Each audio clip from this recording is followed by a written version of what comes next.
They say you can tell a lot about a person by what's in their bookcase.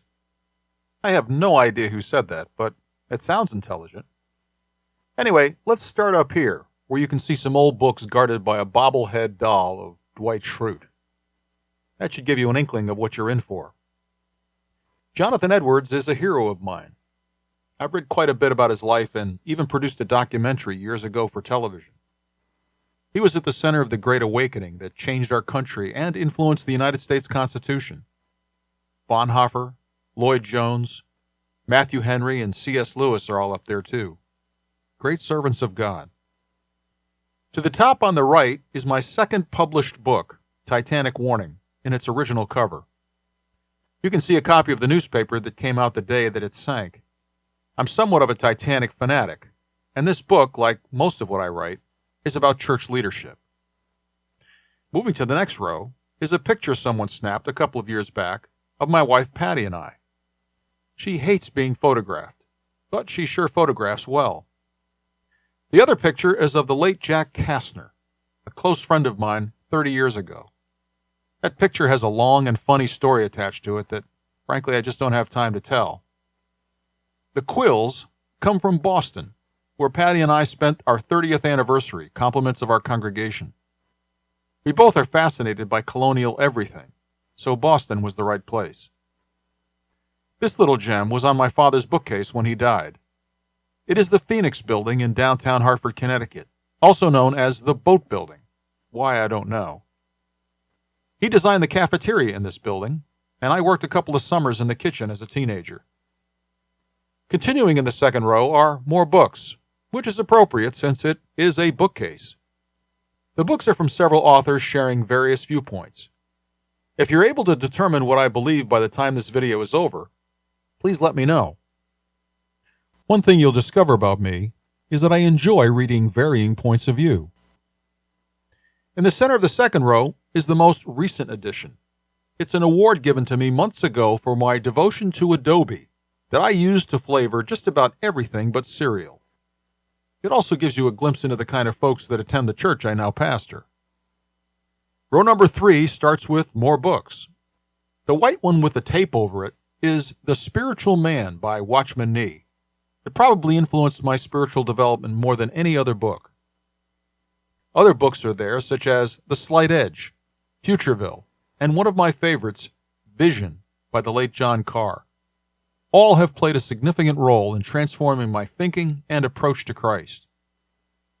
Moving to the middle is a picture of my mom and dad at a young age. Mom was, as they say, a looker, and she did some modeling before she married my dad and had 7 children, one of whom died in childbirth. I have 4 brothers and 1 sister. Dad was a driven businessman who fought his way out of poverty and died a millionaire. Moving to the right of that picture are books to help confuse you even more. Yes, that is Joel Osteen, so brand me a heretic at your convenience. There are some political books there. One is Dutch, about Ronald Reagan, who I consider a great president.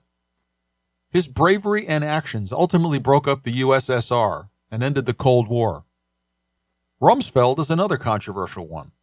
I haven't finished his book, but I respect his service to the country even when I disagree with some of his ideas. Celebration of Discipline, a classic, and a fantastic foundation for any Christian life. A lot of good reading here, including Luther by Eric Metaxas. I've read that cover to cover, probably the best book on Luther I've ever experienced.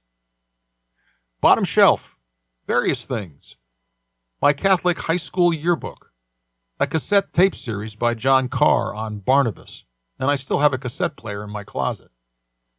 More Titanic reading, including many magazines about the Titanic, squished in there. Dave Ramsey and a book my dad gave me on golfing. I play golf badly, but enjoy going out with anyone who has the time to play. Hidden in the back is an eagle. It used to be attached to an award I won when I did bivocational work in the insurance and investment field many years ago. I dumped the award, but kept the eagle because I like eagles. Next to the eagle are 2 lions that were given to me when I preached in Nigeria, Africa, during the summer of 1988. At the bottom left are 2 items. The first is a trophy in golf that I took home when I preached in Texas in 1995. We won first place in the tournament because we were playing best ball in teams of 4. I think I actually shot the best ball once during the entire game, but shared in the spoils nonetheless.